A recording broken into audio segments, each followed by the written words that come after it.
So right now I'm actually using the Osmo Action in my car mount. So I am driving safely, I promise. Because I have a screen on the front, I can tell that the image is correct. I can even reframe it. This is so great. I'm gonna do a quick comparison with the GoPro Hero Whack.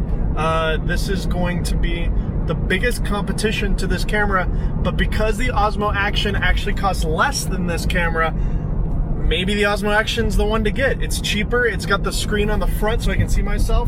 I totally see GoPro stealing that idea with their next unit.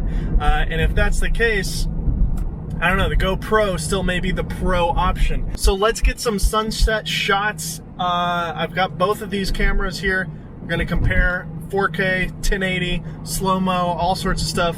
Hopefully in time before the sun completely sets. We've got golden hour on the beach, we've got the rocks, all that fun stuff, so let's go! Here we go!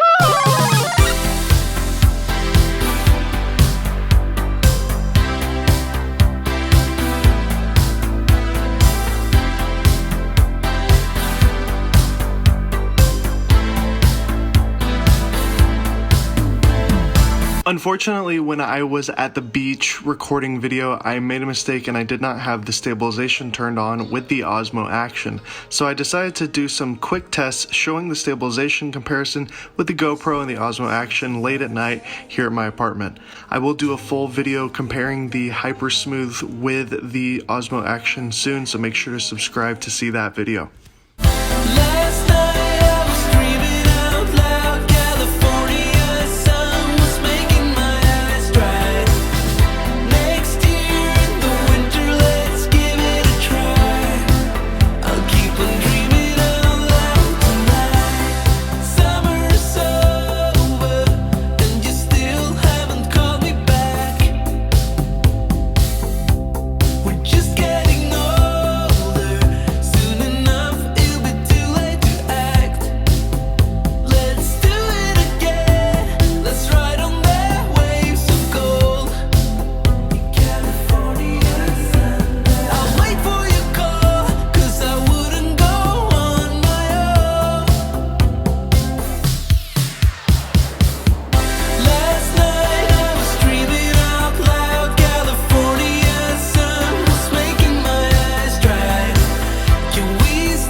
Okay, so I'm kind of vlogging right now on both cameras. So let's see how the audio sounds with these built-in microphones. Obviously the Osmo Action is looking way better because I can actually see myself on the screen in front. I get stabilization on both of these cameras, and I'm honestly really impressed with the color of the Osmo versus the GoPro, but we'll have to see what it looks like in post-production. I'm sort of getting trapped right now. Basically all that was sand when I came up here. Now it's getting covered in water, so I should probably head back. It's getting late, the tide is up. I'm going for it, this is it. I'm running. Ah, there's a huge wave coming. I made it, I'm alive. So yeah, let's start comparing some more now that I'm out of the danger zone. Wow, look at that.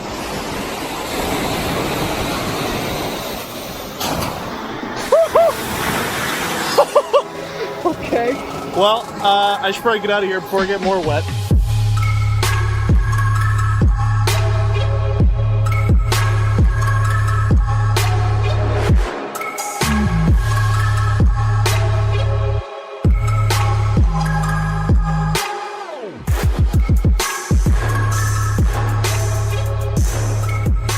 Alright, I'm gonna take my hat off so you can see my cool haircut that I got at Super Clips. So one of the big problems with using a GoPro for vlogging is the fact that the autofocus is, well, I mean, there's no autofocus. It's a locked focus, and sometimes the focus just isn't close enough for your face if you're vlogging. So you kind of have to hold it out a little bit to make sure your face is in focus, but then it's too far away. So let's see what the close focusing is on this. So I'm shooting 4K right now. Of course, everything is in focus. Hopefully I'm in focus. When does my face come out? So this is a comfortable place for me to hold it. How does that look? How's that? Is it in focus? Is it in focus? Is it in focus? Is it in focus? Hello? Are you in focus? Hello? You're right up on my mouth. Good thing I brushed my teeth yesterday. And now I'm doing the exact same test with the GoPro Hero 7 WAC. Hopefully everything's in focus. I'm gonna just move it in. This is kind of a comfortable place for me to hold it. This is where I would prefer to hold it. Am I still in focus? Tell me. Okay, how about now? How about now? How about now? Am I in focus now? Hello? Am I in focus now? Hello? Hello? I think the lighting looks better this way, so I'm just gonna walk backwards now, like Kim Kardashian. Excuse me, can you not walk backwards for so long? It's freaking me out. Anyways, that about does it for my comparison with these two cameras. I think they're both pretty amazing. Obviously, the GoPro Hero 7 WAC has been out for a while now. Because the Osmo Action is being priced around the same price, or hopefully lower. I don't actually know that yet. You know that. I don't know that yet. Might be a better option. The screen, of course, is much, much better than not having a screen, and I think the colors look a little bit more pleasing. Really comes down to the image sharpness, the noise, the resolution, things like that. Right now I'm shooting 4K wide on the GoPro and then 4K wide on the Osmo. So yeah, let me know what you guys think about both of these cameras in the comment section below. Ask me any questions you have about the Osmo Action. I have it forever, so just ask away. I'll make another video following up later this week about the Osmo and the features that it has that you might have questions about. So let me know those questions in the comment section below. Hit the subscribe button. Thanks for watching all the way to the end of this video. Love you guys. See you next time.